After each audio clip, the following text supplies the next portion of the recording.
আরজিকর কাণ্ডের আবহে আইএমএ মালদা শাখার সভাপতির পদ থেকে অপসারিত করা হলো ডাক্তার তাপস চক্রবর্তীকে। আর এই অপসারণ নিয়ে তৈরি হলো জোর বিতর্ক। জানা গেছে, আরজিকরে তরুণী চিকিৎসকের মৃতদেহ উদ্ধারের দিন ওয়েস্ট বেঙ্গল মেডিকেল কাউন্সিলের প্রতিনিধি হিসাবে ওই দিন ডাক্তার তাপস চক্রবর্তী আরজিকরের সেমিনার রুমে গিয়েছিলেন, যা নিয়ে তৈরি হয় জোর বিতর্ক। আর এই বিতর্কের জেরে আইএমএ মালদা শাখার সদস্য ও কর্মকর্তাদের একাংশ তড়িঘড়ি জিবি মিটিং ডেকে ডাক্তার তাপস চক্রবর্তীকে আইএমএ মালদা শাখার সভাপতির পদ থেকে সরিয়ে দেন বলে খবর। তার পরিবর্তে আইএমএ মালদা শাখার অন্তর্বর্তী সভাপতি করা হয় ডাক্তার সায়ন্তন গুপ্তকে। এমনটাই জানিয়েছেন আইএমএ মালদা শাখার মুখপাত্র ডাক্তার হিমাচল দাস। আরজিকর মেডিকেল কলেজে যে ঘটনাটা হয়েছিল, ডক্টর তাপস চক্রবর্তী নিজেই বলেছেন যে সেদিন তিনি সেখানে উপস্থিত ছিলেন অন্যান্য সদস্যদের সঙ্গে, এবং বিভিন্ন মিডিয়ায় আরও বিভিন্ন রকম সংবাদ মাধ্যম থেকেও নানা রকম খবর আমরা পাচ্ছিলাম। সেই ভিত্তিতে আমাদের বিভিন্ন সদস্যদের মনে ক্ষোভ জাগে, যার জন্য আমরা জিবি মিটিং ডাকি এবং জিবি মিটিংয়ে সভাপতিত্ব করার পারমিশন তদানীন্তন সভাপতি ডক্টর তাপস চক্রবর্তী নিজেই আমাকে হোয়াটসঅ্যাপে দেন এবং আমরা জিবি মিটিং করি। 1 ঘন্টার নোটিশে আমাদের জিবি মিটিং ডাকতে হয়।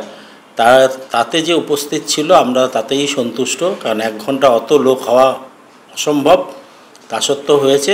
এবং সেই মিটিংয়ে আমরা সর্বসম্মতিক্রমে সিদ্ধান্ত নিই যে আপাতত ওই ঘটনার জন্য ডক্টর তাপস চক্রবর্তীকে প্রেসিডেন্ট পদ থেকে সাময়িকভাবে অব্যাহতি দেওয়া হলো এবং আন্দোলন চালিয়ে যাওয়ার জন্য ডক্টর সায়ন্তন গুপ্তকে আমরা অন্তর্বর্তীকালীন সভাপতি হিসেবে বেছে নিই। যদিও এই অপসারণ মানতে নারাজ ডাক্তার তাপস চক্রবর্তী, তিনি এই সিদ্ধান্তকে অসাংবিধানিক সিদ্ধান্ত বলে দাবি করেছেন। এত বছর ধরে আইএমএ চলছে, এখনো তাদের সংবিধান সম্বন্ধে মিনিমাম জ্ঞানটুকু নেই। সেখানে তারা নতুন একটা করেছে কি, ইন্টারিম প্রেসিডেন্ট একটা করেছে, সেক্রেটারি একটা পোস্ট তৈরি করেছে, আর স্পোক্স পারসন।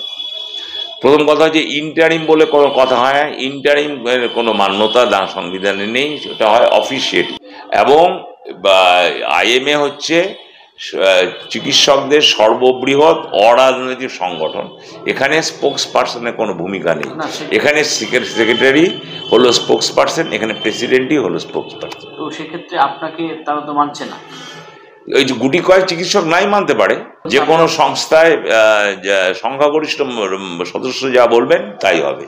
আমি আত্মবিশ্বাসী যে মালদা জেলার আমাদের যে সদস্য সংখ্যা আছে, তার মানে সংখ্যাগরিষ্ঠ সদস্য এই যে বর্তমান কমিটি চলছে তাদের সঙ্গে আছে। কাজেই আমাকে যে গুটি কয়েক সদস্য নাকি সেদিন আমাকে স্টেপ ডাউন করার কথা বলেছিল, এখানে কোনো রকম কোনো স্টেপ ডাউনের কোনো প্রশ্নই নেই। এটা অসাংবিধানিক কাজে আমি মান্যতা দিতে পারি না। আপনার সভাপতি আছেন? অবশ্যই আছে। ফের নিষিদ্ধ মাদক ব্রাউন সুগার উদ্ধারে বড়সড় সাফল্য পেল মালদার কালিয়াচক থানার পুলিশ। কয়েক লক্ষ টাকার ব্রাউন সুগার সহ পাকড়াও করল এক যুবককে। পুলিশ সূত্রে জানা গেছে, ধৃত যুবকের নাম হাজিকুল শেখ, বয়স 25 বছর, বাড়ি কালিয়াচক থানার আলিপুরের মহেশপুর এলাকায়। বুধবার ভোরের দিকে সে কালিয়াচকের কালিকাপুর কারবালা মাঠের কাছে সন্দেহজনকভাবে ঘোরাঘুরি করছিল। ওই সময় কালিয়াচক থানার পুলিশ বিশেষ সূত্রে খবর পেয়ে তাকে গ্রেপ্তার করে। তল্লাশিতে ধৃতের হেফাজত থেকে উদ্ধার হয় 771 গ্রাম ব্রাউন সুগার, যার আনুমানিক বাজার মূল্য বেশ কয়েক লক্ষ টাকা। ধৃত যুবক কোথা থেকে বিপুল পরিমাণ মাদক পেল, কোথায় কী উদ্দেশ্যে নিয়ে যাচ্ছিল ইত্যাদি নানান বিষয় খতিয়ে দেখতে পুলিশ তদন্ত শুরু করে এবং তদন্তের স্বার্থে বুধবার ধৃতকে 10 দিনের পুলিশি হেফাজত চেয়ে পেশ করে মালদা জেলা আদালতে।